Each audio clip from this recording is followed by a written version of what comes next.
एक सौतेली माँ की रियल कहानी। एक व्यक्ति था, उसकी पत्नी का देहांत डिलीवरी के दौरान हो गया था, परंतु किसी तरह बच्चा हो गया था। छोटा बच्चा माँ के बिना कैसे संभाला जाएगा, ये एक बहुत ही चिंता का विषय हो गया था। कई मित्रों व सगे संबंधियों के कहने पर उसने पुनः विवाह किया। बच्चे को नई माँ मिल गई। नई माँ बच्चे की सार संभाल करने लगी। बच्चे को भी लगा जैसे उसकी माँ फिर से मिल गई।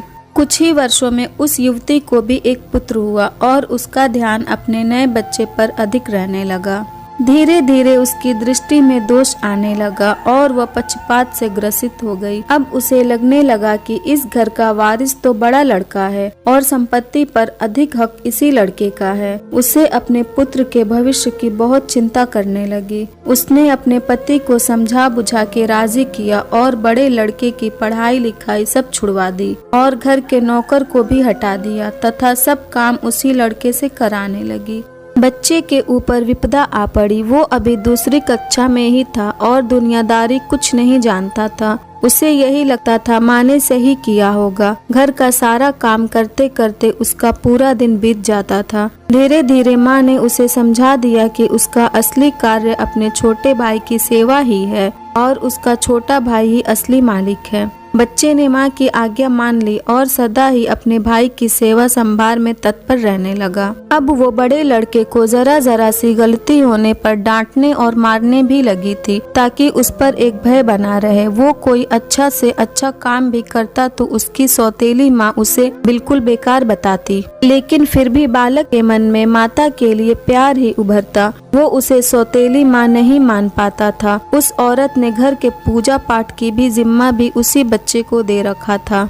अतः उस बालक की बुद्धि धीरे धीरे आध्यात्मिक होने लगी। जैसे जैसे वो बड़ा होने लगा उसे सच्चाई समझ में आने लगी, लेकिन वो अपना सब दुख भगवान से ही कहकर संतोष कर लेता था और उसका सारा दुख समाप्त हो जाता था। पिता से वो बहुत प्रीति करता था और जानता था कि पिता उसकी स्थिति से बहुत दुखित रहते हैं, लेकिन वो उनसे हमेशा माँ की बड़ाई ही करता था। पिता का होना ही उसके लिए बहुत था, परंतु उसके पिता भी एक बीमारी में चल बसे और वो बिल्कुल अकेला हो गया। बस भगवान ही उसके रह गए थे। समय बीतने लगा और दोनों बच्चे बड़े हो गए। अब घर का सारा अधिकार सौतेली माँ के हाथ में था। योजना के अनुसार बड़े बच्चे की शादी उस औरत ने बहुत ही गरीब घर में व अनपढ़ औरत से करी तथा अपने पुत्र की बहुत ही बड़े घर में वो पढ़ी लिखी युवती से करी। उसने बड़े लड़के को नौकरों वालों घर में एक घर दे दिया और उसकी पत्नी को भी बता दिया कि उसका असली कार्य मालकिन यानी छोटी बहू की सेवा करना ही है। छोटे लड़के के लिए उसने बहुत बड़ा भवन बनवाया था और स्वयं उसी में उन्हीं के साथ निवास करने लगी। बड़ा लड़का खुशी से अपना जीवन व्यतीत करने लगा और पत्नी के साथ माँ व छोटे भाई के परिवार की सेवा करने लगा। छोटे लड़के की स्त्री को उसकी माँ बहुत अखरती थी। उसे लगता था कि मालकिन उसे होना चाहिए। अब सास बीमार भी रहती थी और साथ में रहने के कारण रात बिरात सेवा उस छोटी बहू को ही करनी पड़ती थी, जो उसे बिल्कुल नापसंद था। एक दिन पता चला कि सास को छूत की बीमारी हो गई है। ये जानकर तो छोटी बहू और दूर दूर रहने लगी।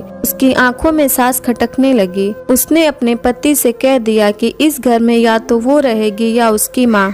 छोटे लड़के पर अपनी पत्नी का जादू चढ़ा हुआ था। उसने अपनी माँ को घर से बाहर निकाल दिया और उसे वहीं नौकरों के घर में रहने को कह दिया। अब माँ भी वृद्ध हो गई थी और अचानक हुए इस घटनाक्रम से एकदम बदहवास हो गई। उसे अपने जीवन भर की पूंजी व्यर्थ जाती दिखी। वो तो अपने इस बेटे के ऊपर पूरी तरह निर्भर थी। उसने सपने में भी ऐसा नहीं सोचा था। उसे लगने लगा कि अब उसकी सेवा कौन करेगा। उसने आत्महत्या करने का निर्णय ले लिया और गंगा में डूबने चल दी। बड़ा लड़का कहीं बाहर गया था और उसे कुछ पता नहीं था। वो एक घाट से गुजर रहा था। शोर सुना तो देखा कोई नदी में डूब रहा है। उसने भी छलांग लगा दी और जब बचा के लाया तो देखा कि ये तो उसकी ही सौतेली माँ है। जब सारी बात पता चली उसे तो वो बहुत दुखित हुआ और अपने पत्नी व माँ के साथ घर त्याग दिया। वह दूसरे गांव में रहने लगा। उसने अपने पत्नी के साथ माँ की बहुत सेवा करी और वो ठीक हो गई। वो लोग अच्छे से जीवन बसर करने लगे। एक दिन उसकी माँ से बड़ी बहू ने पूछा, माँ मुझे कुछ शिक्षा दें, तो सास की आंखों में आंसू भर आए।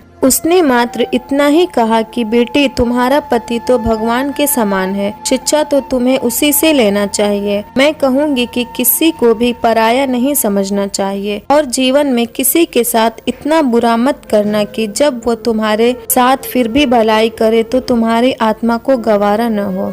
अगर ये स्टोरी आपको अच्छी लगी हो तो हमारे वीडियो को लाइक करें और नए हैं तो हमारे चैनल को भी सब्सक्राइब करें।